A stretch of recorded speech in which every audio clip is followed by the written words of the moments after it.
शादीशुदा लोगों को एक बड़ी सीख देने वाली कहानी। पैटी पत्नी की कहानी। पत्नी ने न जाने क्या किया था कि पति ने उसे एक के बाद एक कई थप्पड़ जड़ दिए।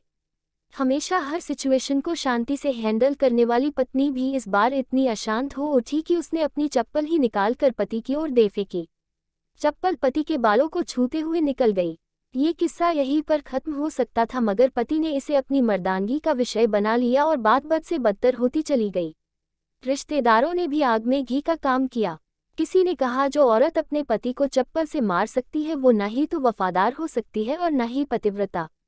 ऐसी औरत परिवार ही नहीं पूरे समाज पर कलंक की तरह है। बीवी के पक्ष वाले कहा पीछे रहने वाले थे।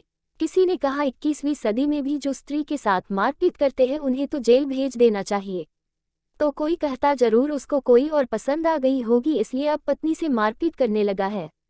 बात कोर्ट तक पहुंच गई। दोनों पक्षों ने एक दूसरे के खिलाफ केस फाइल कर दिया। पति ने चरित्रहीन होने का तो पत्नी ने दहेज और शारीरिक उत्पीड़न का आरोप लगाया। 2 वर्षों से अधिक समय के लिए केस चला था। इन 2 वर्षों के दौरान दोनों पति पत्नी अलग अलग रहे थे। इन 2 वर्षों के दौरान दोनों पक्षों के समर्थकों की संख्या कम हो गई थी। पहले जहां दोनों पक्षों में समर्थकों का समूह होता था, अब गिने चुने लोग रह गए थे। पति और पत्नी दोनों की आर्थिक स्थिति भी इस समय के दौरान नीचे गिर चुकी थी।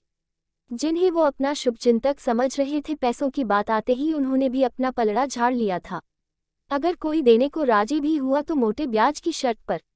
आखिरकार वही हुआ जो सब चाहते थे, डाइवोर्स। हर कोई खुश था, दोनों पक्षों के रिश्तेदार, उनके माता पिता और दोनों के वकील। लेकिन 5 साल की सुखद शादी और एक सुंदर बेटी होने के बाद मिले इस डाइवोर्स से पत्नी मूक थी और पति शांत।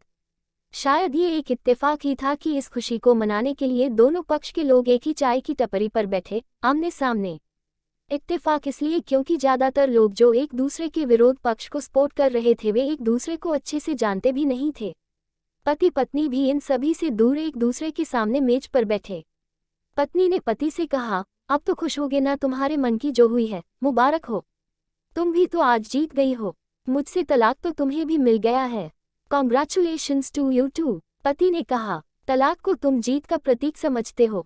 पत्नी ने पूछा। पति चुप रहा। थोड़ी देर की शांति के बाद पति ने कहा, मुझे तुम्हें 5 लाख रुपए अभी और हर महीने 8,000 देने का आदेश है।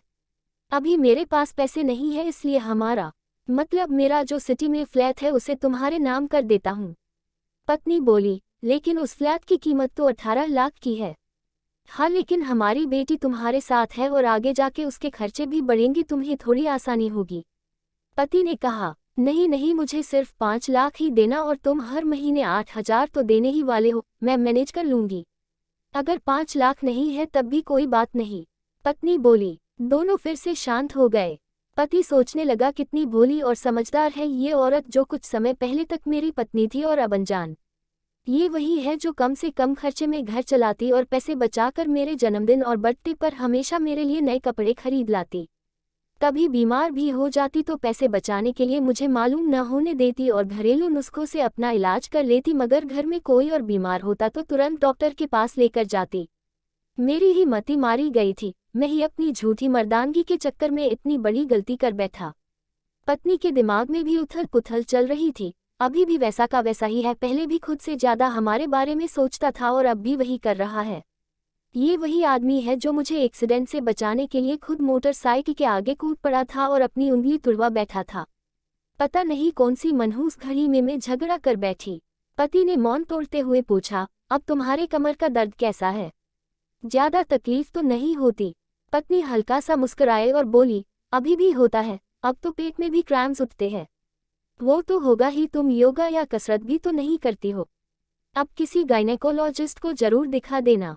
पति ने कहा, तुम बताओ, तुम्हारा अस्थमा कैसा है अब? क्या अब भी दौरे पड़ते हैं?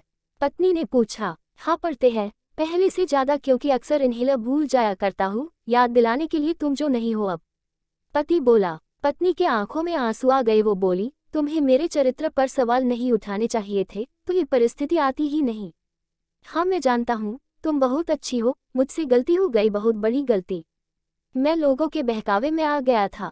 पति बोला, तुमने भी तो मुझ पर दहेज का इल्जाम लगाया था। वो बोला, गलत था और इस बात का मुझे भी पछतावा हुआ। पत्नी ने कहा। पति कुछ कहना चाह रहा था लेकिन हिचकिचा रहा था। पत्नी ने पूछा, कुछ कहना चाहते हो? वो बोला, क्या सब पहले जैसा नहीं हो सकता? क्या मतलब? पत्नी बोली, मतलब कि हम फिर से पहले की तरह पति पत्नी बनकर, सच्चे दोस्त बनकर नहीं रह सकते।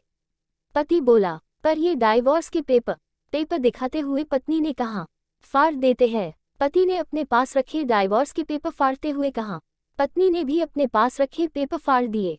सभी हैरान थे, वकील, रिश्तेदार और माँ बाप। पति पत्नी दोनों एक दूसरे के हाथ में हाथ पकड़े अपने घर की तरफ चले गए।